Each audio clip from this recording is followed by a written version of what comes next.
Doctor Amarjeet Singh ji, अल्पसंख्यक आयोग के सदस्य श्री परमिंदर सिंह, सरदार परमिंदर सिंह जी, सरदार सतनाम सिंह जी, सरदार संपूर्ण सिंह बग्गा जी, सरदार दलजीत सिंह जी, सरदार मनमीत सिंह जी, भारतीय जनता पार्टी के युवा और जुझारू नेता श्री नीरज सिंह जी, आनंद मोहन तिवारी जी और भारी संख्या में आज की इस संगत में आए हुए सभी उपस्थित बहनों और भाइयों, पूरा देश इस वर्ष भर के कार्यक्रमों के साथ जुड़ा हुआ है। जब हम नवम गुरु तेग बहादुर जी महाराज, भाई मतीदास जी, भाई सतीदास जी, भाई दयाला जी की शहादत को स्मरण करते हुए उनके प्रति उनकी स्मृतियों को हम सब नमन कर रहे हैं। आज का यह कार्यक्रम भी हमें उन्हीं स्मृतियों की ओर ले जाने और उन महापुरुषों के प्रति कृतज्ञता ज्ञापित करने का एक अवसर प्रदान कर रहा है। मैं इस अवसर पर उत्तर प्रदेश सरकार और उत्तर प्रदेश की 25 करोड़ जनता की ओर से गुरु तेग बहादुर जी महाराज को, भाई मतीदास जी, भाई सतीदास जी, भाई दयाला जी की स्मृति को नमन करता हूं।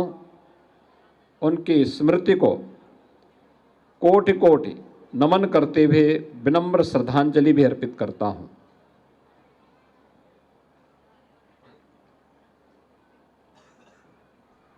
आज का ये दिन हम सब के लिए एक प्रेरणा का दिवस भी है। गुरु तेग बहादुर जी महाराज को इतनी यातना क्यों दी गई थी? क्योंकि उस समय मुगलों ने पूरे भारत का इस्लामीकरण करने की एक मुहिम चला रखी थी। औरंगजेब जैसा क्रूर बादशाह मनमानीपन पर उतर आया था।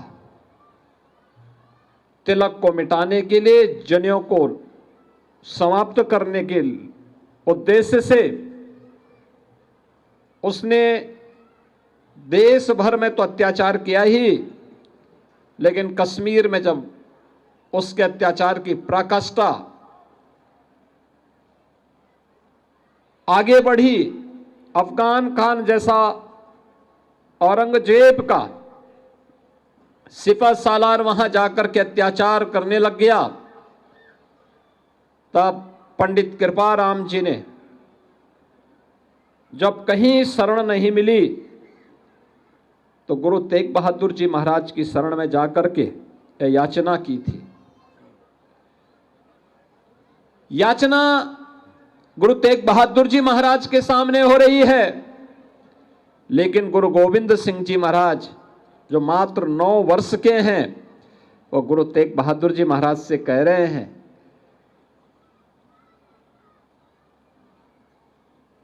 कि याचना हो रही है,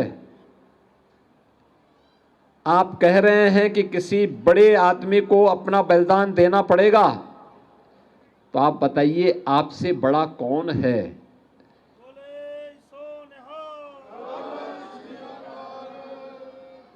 आप याद करिए 9 वर्ष की उम्र क्या होती है। और फिर गुरु तेग बहादुर जी महाराज ने उस अत्याचार के खिलाफ आवाज उठाई। गुरु तेग बहादुर जी महाराज को कैद कर दिया जाता है। भाई मतीदास को पहले यातना दी जाती है, आरे से चीरा जाता है। भाई सतीदास को रुई के बंडल में डाल करके उसमें आग लगाई जाती है और भाई दयाला को उबलते हुए पानी के डेग में डाल करके उन्हें बलिदान कर दिया जाता है।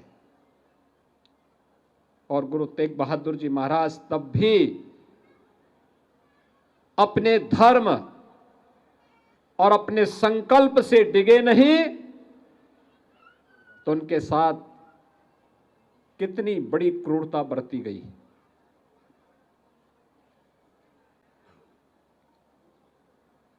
बहनों और भाइयों, में आज जब हम लोग इतिहास के उन क्रूर क्षणों को स्मरण करते हैं,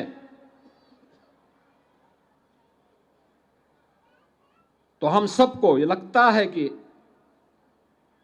ये यातनाएं उस समय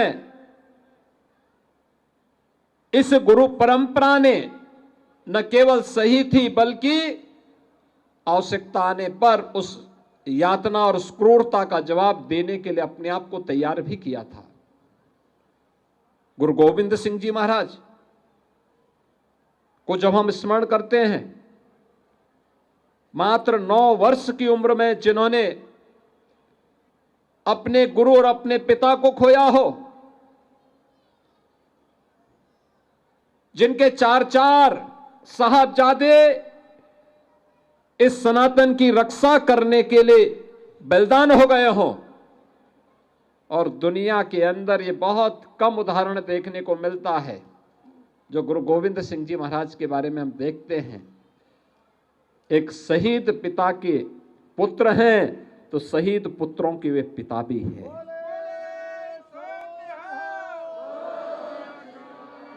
आज ये मेरा सौभाग्य है कि मैं भी अयोध्या धाम से आ रहा हूं।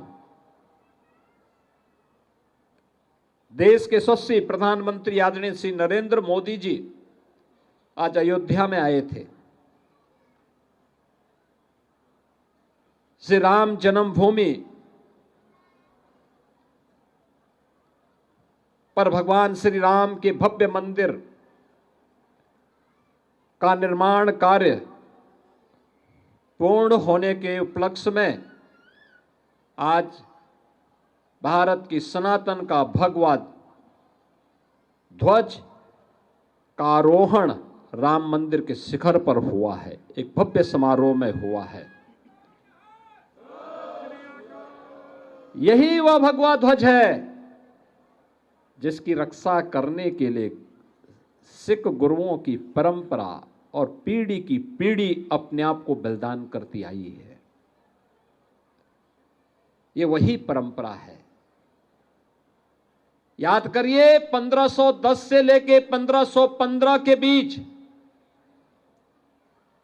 प्रथम गुरु नानक देव जी महाराज अयोध्या धाम में श्री राम जन्मभूमि मंदिर में दर्शन करने के लिए जाते हैं, और 1528 में एक विदेशी आक्रांता बाबर के सिपा सालार के द्वारा मंदिर को तोड़ दिया जाता है। और उस समय बाबर के अत्याचार को देखते हुए गुरु नानक देव जी महाराज ने बाबर को जावर कह करके उसके कृत्यों को पूरी मजबूती के साथ उसका विरोध किया था। आगे की परंपरा भी, जब अयोध्या में राम जन्मभूमि के लिए जब भी संघर्ष हुए, सिख गुरुओं ने, सिख योद्धाओं ने, निहंगों ने, संतों ने, राजाओं ने, सामान्य नागरिकों ने, माताओं और बहनों ने अपने आप को बलिदान देने में कहीं भी पीछे नहीं हटे, कभी पीछे नहीं हटे। और अयोध्या के बारे में जो बात हम सबको स्मरण रखनी होगी, साम्राज्य आए गए, पीढ़ियां आई गई, लेकिन एकमात्र अडिग थी, वह थी आस्था। और जो आस्था आज अयोध्या में फिर से 500 वर्षों के बाद श्री राम जन्मभूमि पर भगवान राम के भव्य मंदिर के निर्माण को पूरा करने के इस महायज्ञ का साक्षी बनी है। और वही आस्था आज यहां पर भी हम सबको देखने को मिल रहा है।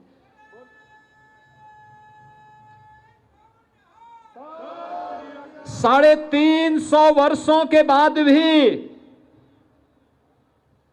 हर सिख और हर सनातनी गुरु तेग बहादुर जी महाराज, भाई मतीदास, भाई सतीदास जी, भाई दयाला जी के प्रति अपनी कृतज्ञता ज्ञापित करते हुए अपनी आस्था को व्यक्त करता है।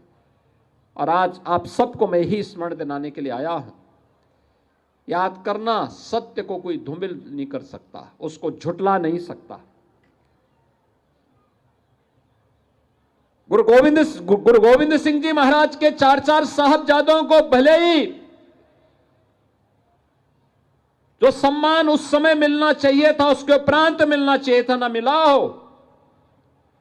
लेकिन 2020 में उत्तर प्रदेश में पहले मुख्यमंत्री आवास में और प्रधानमंत्री मोदी जी ने 26 दिसंबर की तिथि को सदैव के लिए वीर बाल दिवस के रूप में समर्पित करते हुए उन 4 साहबजादों की स्मृति को एक जीवंत बना दिया है। आने वाली पीढ़ी के लिए, हर नौजवान के लिए, हर युवा के लिए ये बनाया है, बताने का प्रयास, ये बताया है कि जो भी देश और धर्म के लिए कुछ करेगा उसके प्रति समाज इसी प्रकार से कृतज्ञता ज्ञापित करेगा।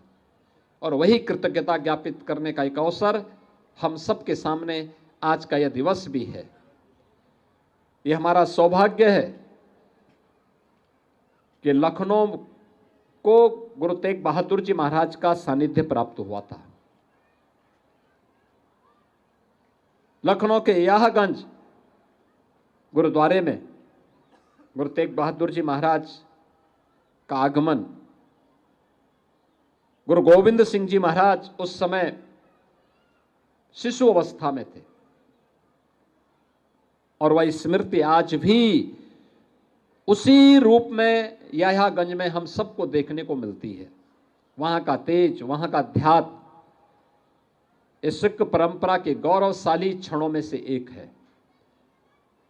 यह हमारा सौभाग्य है कि उत्तर प्रदेश में इन स्मृतियों को और मजबूती प्रदान करने में उत्तर प्रदेश सरकार और भारत सरकार योगदान देने की दिशा में कृत संकल्पित है।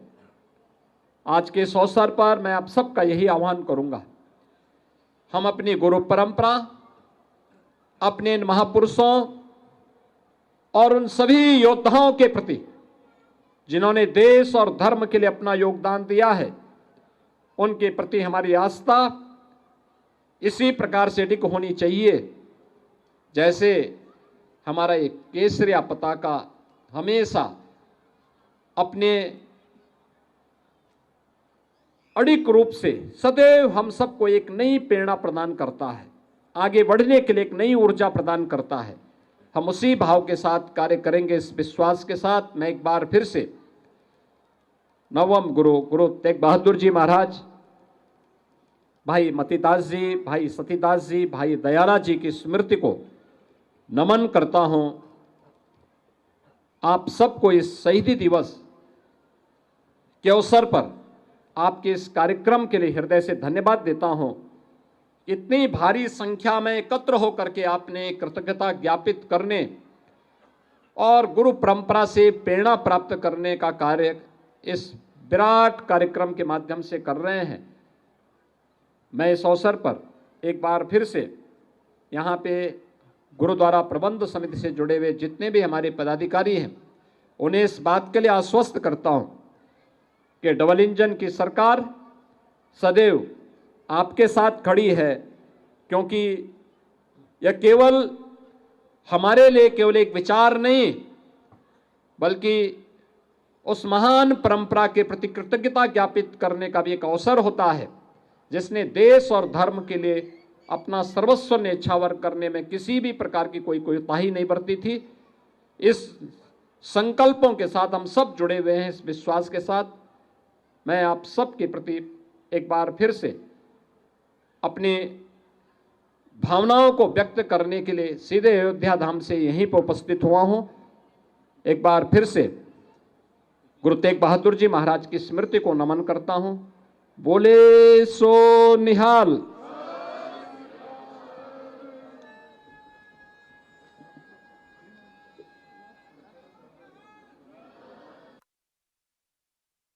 बोले सो निहाल। बहुत बहुत धन्यवाद माननीय मुख्यमंत्री जी का।